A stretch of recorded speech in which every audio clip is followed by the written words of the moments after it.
Welcome to my quick review of Project Cars 2. What's in the background ain't necessarily correlated to what I'm saying, and literally everyone who'd want to see review Project Cars 2 has. So, I got the game when it was on sale for about $19 with tax. I played it a whole heck of a heap, and honestly, just how the races goes and the amount of content there is, it's better than GT Sport. Just straightforward, it is. But I'm not anything special in Project Cars 2. I would say I'm average at the game right now. Sort of like how I was with Drive Club, average at it to begin with. After about 2 years, I actually got pretty caught picking good. Probably going to be the same with Project Cars 2. It's going to take me a while, and then I'll get good. So it's hard for me to judge it completely fairly because, one, I've been playing Gran Turismo since 2001. I think it's fair to say I'm at least decent at Gran Turismo Sport, the main rival of Project Cars 2, and which would be the logical to compare. Project Cars I've been playing since, well, I brought Project Cars 2 not all that long ago.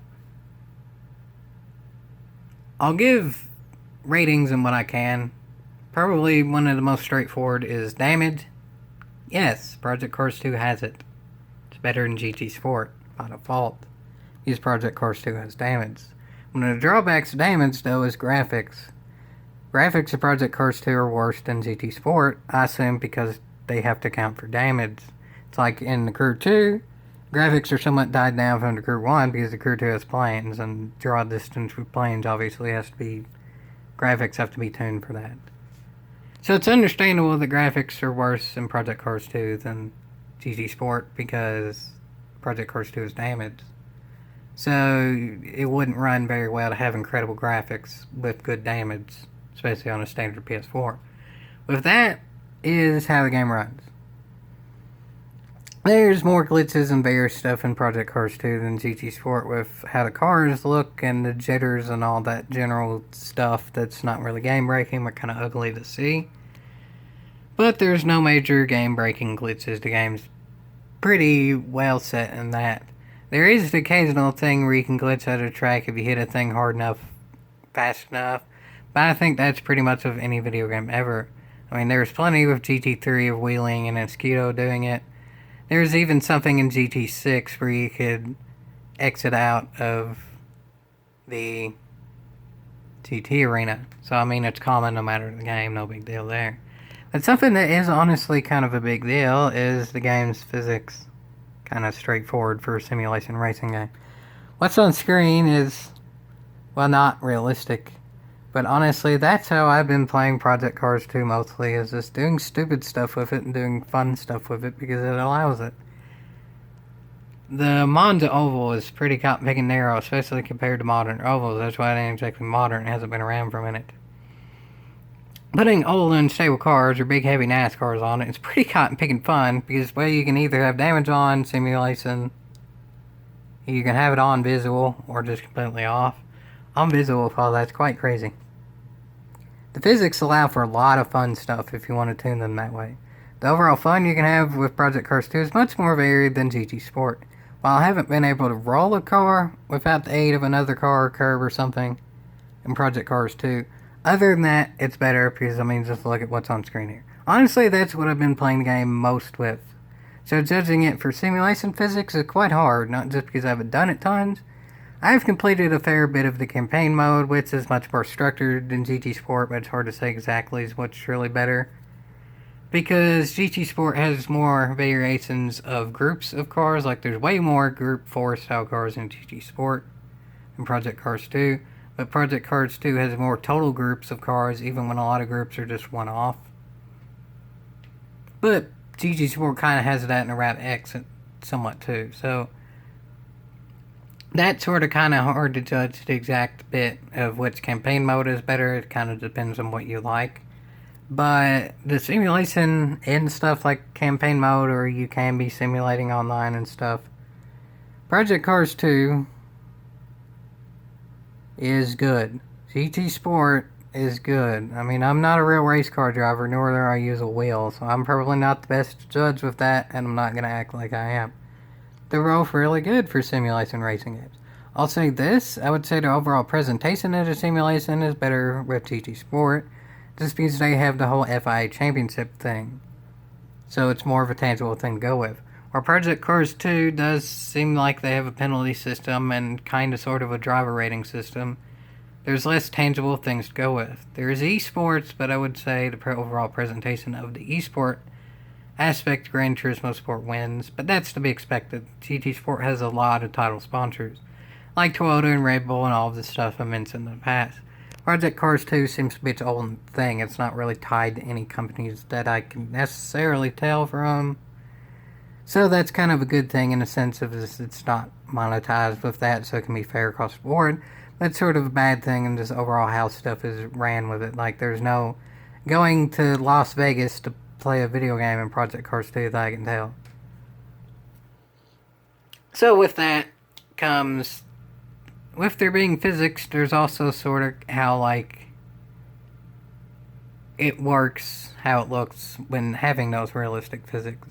Like, is the racing actually fun to happen? Not just, does it feel right? Yes, AI is actually pretty good to race. I would say Project Cars 2 AI beats GT Sports AI because you can tune the settings with them between 0 and 100 for both how well they race, like speed and such, and aggression. If you want dirty AI, you can have dirty AI in this game. It's not perfect by any means, but you can change the sliders to get as close to perfect as you want. Project Cars 2 is good at a lot of things. Great at few, excellent at none, honestly. It has great physics, it has great sound. GT Sport has great physics, and finally great sound. Project Cars 2 has good graphics and good damage, but really no simulation games have better than just good damage, so Project Cars 2 kind of wins there. But, I mean, like, GT Sport has excellent livery editor. Project Cars 2 doesn't really have a livery editor. GT Sport has excellent escapes locations. Project Cars 2 doesn't really have that. But, all in all, on what's important to a game, of how fun is the actual gameplay of it, Project Cars 2 is better. Especially for me, because I like to just screw around and do random stuff, kind of like what's on screen here. Physics are pretty much equal. From what a controller player who's never raced a real car in real life, they're pretty equal. I wouldn't buy one game or the other if I'm just looking for physics. If I'm one of the best in the world, I'd probably get GT Sport, but if I'm one of the best in the world, I would have needed to already have both to be competitive, so that's kind of a moot point. Would I recommend buying Project Cars 2? I'll put it this way. GT Sports on just base price right now is about $20 minus tax. Project Cars 2 went on sale with tax for about $19, so slightly cheaper than what's base for GT Sport. Project Cars 2, as I said, is an overall better game to me. I would give GT Sport about a 6 out of 10, but PD's doing what they can to apparently make it better. I give Project Cars 2 about an 8 out of 10. It's good. I would say even just GT6 is better than Project Cars 2, especially when it had online. But Project Cars 2 is solid. Project Cars 2 is maybe about a $30 game at this point in time, when GT Sport's about a $20 game in time. If you're going to play the game a lot, or you're really good at those types of games, it's probably worth more, but it just depends. So that's my overall quick-ish review of the game. Quick for me is an under 10-minute video. As you all know, I do my fair share of 30-plus minute videos. So I hope you all enjoyed this relatively, at least for me, quick review. My review's a lot longer than any IGN review, though, ain't it? And this is still a quick one for me. So, is the game worth yeehaw? Yeah, yeehaw, it's pretty good. But GT Sports still has the potential to get better, and apparently PD's putting in effort to do so. Project Cars 2, I think their company is just straight up waiting for the next one to make it better. I think Project Cars done improving this game. So, if you're watching this video, I assume you probably already have GT Sport, given my general fan base. If you like GT Sport, you'll probably like Project Cars 2. If you like screwing around, you'll probably like Project Cars 2. If you like putting pretty liveries on the cars and then going to a specific place and looking at the livery, you probably won't like Project Cars 2. But other than that, yes, I'd say it's a pretty good game. GT Sport has 10 out of 10 in a few areas like the livery editor. But Project Cars 2 is consistent across the board. Maybe no 10s, but it doesn't have anything lower than a 6. GT Sport has some stuff as of now that's quite lower than a 6.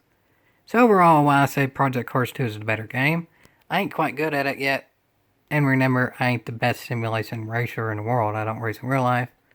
I don't have a wheel, so take that as you may. But all in all, Project Cars 2 is most definitely worth a yeehaw.